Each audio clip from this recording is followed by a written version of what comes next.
Next हम लोगों ने प्रूव करना है कि ये हमारा किसके इक्वल है, -1 के। हम लोग सबसे पहले ले लेते हैं left hand side. Left hand side हम लोग लेंगे जो हमारे पास है iota plus √3 divided by 2 plus iota minus √3 divided by 2 8। ये हमारे पास लेफ़्ट हैंड साइड है। अब हम लोगों ने देखना है कि इसको किस तरह सिंपल फॉर्म में लेके जाए कि वो -1 के इक्वल आ जाए।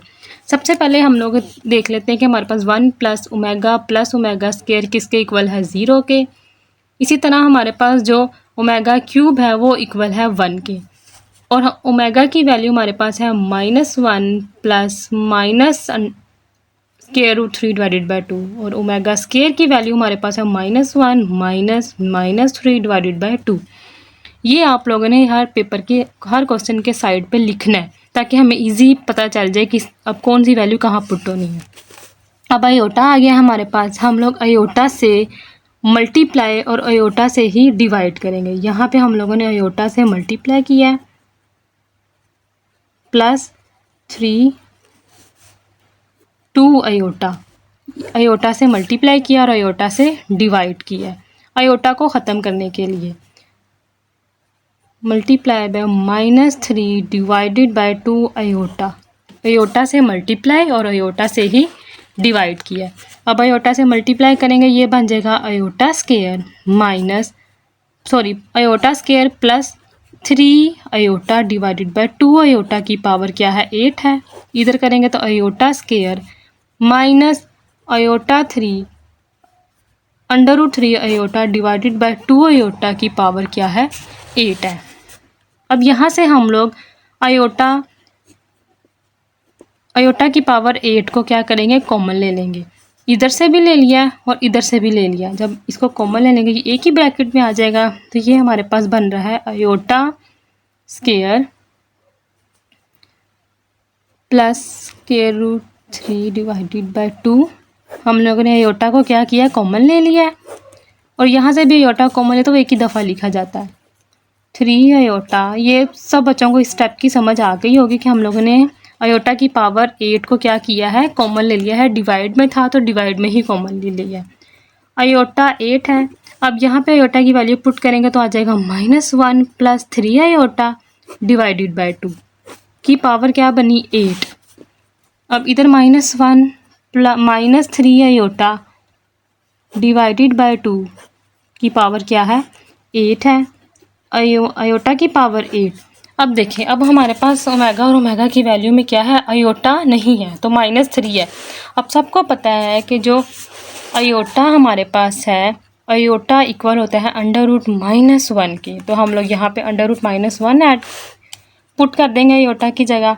तो जब भी किसी भी दो वैल्यूज़ का अंडर रूट इकट्ठा लिखते हैं तो वो इस तरह आएगा -3। ये अंडर रूट में लिख दिया, आयोटा की वैल्यू को अंडर रूट में लिख लिया, 8 प्लस -1 -3 डिवाइडेड बाय 2 की पावर 8। अब -3 कहाँ से आया है, -3 यहाँ से आया है कि हमने आयोटा को अंडर रूट की फॉर्म में लिख लिया है कि हमें पता है कि आयोटा इज इक्वल टू √-1 है, और आयोटा स्क्वायर किसके इक्वल होता है, 1 के। तो हम लोगों ने ये वाली फॉर्म यूज़ की है, तो इसलिए ये बन गया है -3। अब हमारे पास जो ओमेगा और ओमेगा स्क्वायर की वैल्यूज़ हैं वो ये बन गई हैं, जो हमारे पास है -1 प्लस √-3 डिवाइडेड बाय 2, ये ओमेगा की है और ये ओमेगा स्क्वायर की है। तो अब इधर हम वैल्यूज़ पुट कर देंगे, ये आ जाएगा ओमेगा 8 प्लस ओमेगा स्क्वायर की पावर क्या हो जाएगी, 8 हो जाएगी। और 1 आयोटा 8 है।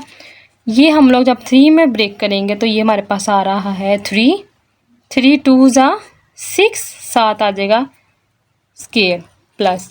अब ये हमारे पास इसको ब्रेक करते हैं तो ये हमारे पास बन रहा है 8 2 16, तो ये बन रहा है 15 ओमेगा। हम लोग सिंपल 3 में इसलिए कर रहे हैं कि हमें पता है कि जो ओमेगा क्यूब की वैल्यू है वो हमारे पास क्या है, 1 है।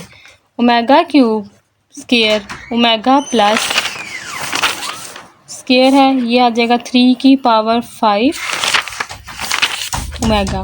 जब इसको ऐड करेंगे तो हमारे पास क्या आ रहा है, 15 ही आ रहा है। ये आ जाएगा 1 की पावर 2 ओमेगा प्लस 1 की पावर 5 ओमेगा, इसको भी 8, तो ये हमारे पास बन रहा है ओमेगा स्क्वायर प्लस ओमेगा, यहाँ पे 1 की पावर 5 लेंगे तो 1, 1 की पावर 2 लेंगे तो 1, तो हमें पता है कि 1 प्लस ओमेगा स्क्वायर किसके इक्वल है 0 के, तो इसकी वैल्यू निकालेंगे तो वो -1 हो जाएगा वहाँ जाके, तो ओमेगा स्क्वायर प्लस ओमेगा की वैल्यू आई है -1। अब आयोटा हमारे पास स्क्वायर करो और 4 करो, 4 2 ज़ा 8, आयोटा स्क्वायर की वैल्यू होती है -1, यहाँ पे आयोटा स्क्वायर की वैल्यू -1 पुट करेंगे तो वो हमारे पास आ रही है -1 की पावर 4। तो जब हम लोग -1 किसी भी फॉर्म में अगर माइनस साथ आ जाए तो उसकी इवन पावर आ जाए तो वो पॉजिटिव हो जाता है, तो ये आ जाएगा 1/1 -1, तो आंसर हमारे पास क्या है -1। तो -1 हमने प्रूव करना था, जो हमने left hand side equal to right hand side क्या कर दी है, प्रूव कर दी है।